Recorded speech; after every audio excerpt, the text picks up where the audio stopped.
Salam untuk kita semuanya, berjumpa lagi dengan saya di channel Aritela Tutorial, tempat kita untuk berbagi informasi seputar informasi pendidikan dan informasi guru, serta informasi honorer dan informasi lain yang ada hubungannya dengan dunia pendidikan dan guru dan dunia honorer atau informasi yang relevan. Pada pertemuan ini, saya menyapa seluruh Bapak Ibu honorer setanah air yang selalu setia melaksanakan tugas tanpa mengenal lelah dalam melaksanakan kegiatan pelayanan publik di instansi pemerintah pusat, demikian dengan instansi pemerintah daerah, tentunya ini sesuai dengan bidangnya masing-masing. Saya yakin bahwa semua Bapak Ibu honorer selalu semangat dan selalu dalam keadaan sehat walafiat. Pada pertemuan kali ini ada satu hal penting yang perlu saya bagikan kepada seluruh Bapak Ibu honorer setanah air, yang mana ini adalah merupakan satu hal yang menjadi beban pikiran, yang mana ini adalah satu dilematis dalam penuntasan honorer di tahun 2024. Sebelumnya, ada informasi yang mengatakan bahwa honorer lulusan SMA bisa terakomodir menjadi ASN di tahun 2024. Lalu informasi yang lain juga mengatakan bahwa honorer lulusan SMA tak bisa diangkat jadi P3K. Ini adalah satu pertanyaan. Lalu ini penjelasan, yang mana penjelasan ini disampaikan oleh Menteri Pan-RB pada rapat untuk membahas peraturan pemerintah turunan Undang-Undang ASN terbaru. Nah, pada rapat tersebut Bapak Ibu, oleh Menteri Anas selaku Menpan RB memaparkan satu dan lain hal terkait dengan pengangkatan honorer menjadi ASN P3K di tahun 2024. Langsung saja pada informasinya tentang bagaimana dan apa yang disampaikan oleh Menpan RB. Tanpa basa-basi lagi, langsung saja pada informasinya. Lengkong.bandung.com memuat satu informasi penting terkait dengan apa yang dipaparkan oleh Menteri Pan-RB bersama dengan Komisi 2 DPR RI, juga BKN, yang terus melakukan diskusi mengenai upaya penataan tenaga honorer sesuai dengan target dalam Undang-Undang Aparatur Sipil Negara. Seperti yang telah diketahui bahwa penataan tenaga honorer merupakan proses verifikasi, merupakan proses validasi, dan pengangkatan tenaga non-ASN. Penghapusan tenaga honorer melalui pengangkatannya sebagai pegawai pemerintah dengan perjanjian kerja atau P3K merupakan prioritas kerja Kementerian Pan-RB. Pihaknya yang juga didorong oleh Komisi 2 Dewan Perwakilan Rakyat Republik Indonesia bertekad untuk mengangkat seluruh tenaga honorer menjadi pegawai pemerintah dengan perjanjian kerja atau P3K.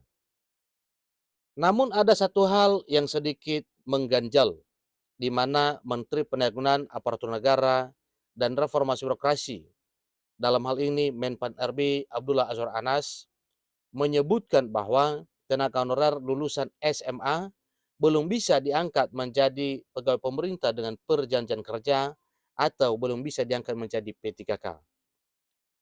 Hal tersebut dilakukan karena masih belum sesuai dengan standar undang-undang. Dalam rapat kerja tersebut, tenaga honorer yang harus lulusan S1 untuk menjadi P3K yang disebut oleh Menteri Pan-RB adalah tenaga pendidik atau guru. Ingat Bapak Ibu ya, yang harus S1 itu untuk menjadi P3K yang disebut oleh Menpan RB adalah tenaga pendidik atau guru. Itu sudah dipatok Bapak Ibu.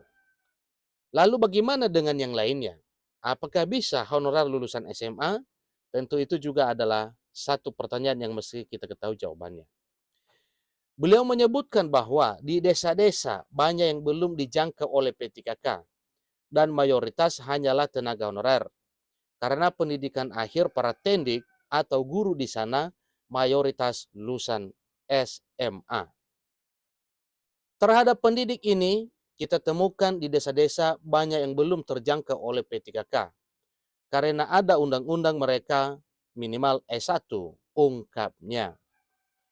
Menteri Pendayagunaan Aparatur Negara dan Reformasi Birokrasi Menpan RB Abdullah Azwar Anas juga belum memberikan afirmasi untuk guru lulusan SMA dapat diangkat jadi P3K di seluruh wilayah kecuali di wilayah Papua.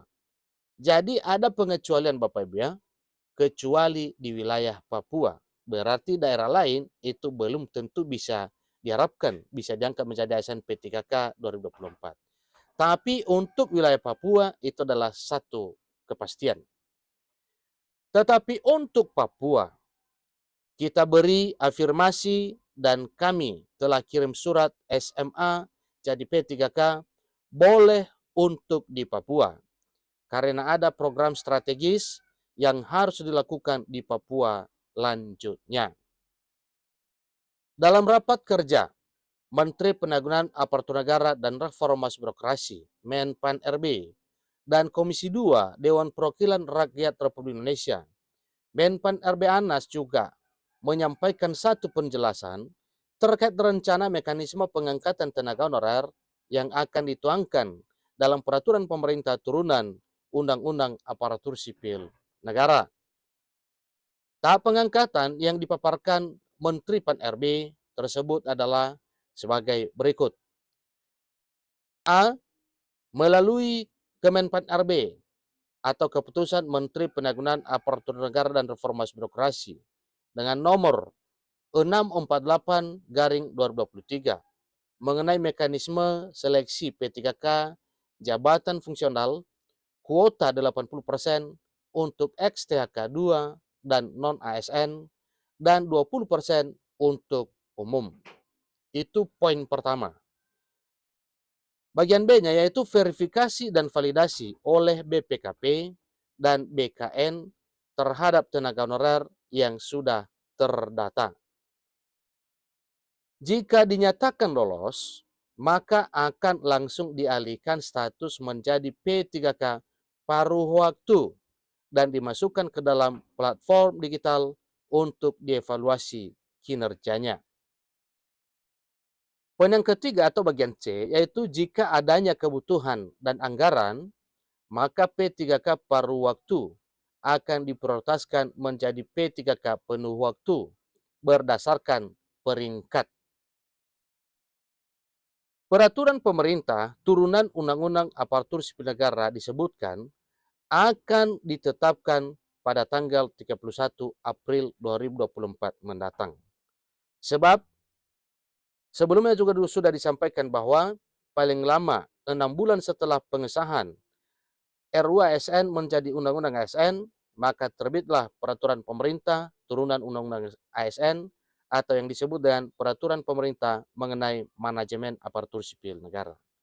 Demikian informasinya untuk seluruh Bapak Ibu honorer yang belum tercover dan terakomodasi menjadi ASN, mohon bersabar menunggu regulasi baru yaitu peraturan pemerintah turunan Undang-Undang ASN yang segera nantinya pemerintah melakukan satu kebijakan pengangkatan honorer menjadi ASN P3K di tahun 2024, baik P3K paruh waktu, demikian dengan P3K penuh waktu.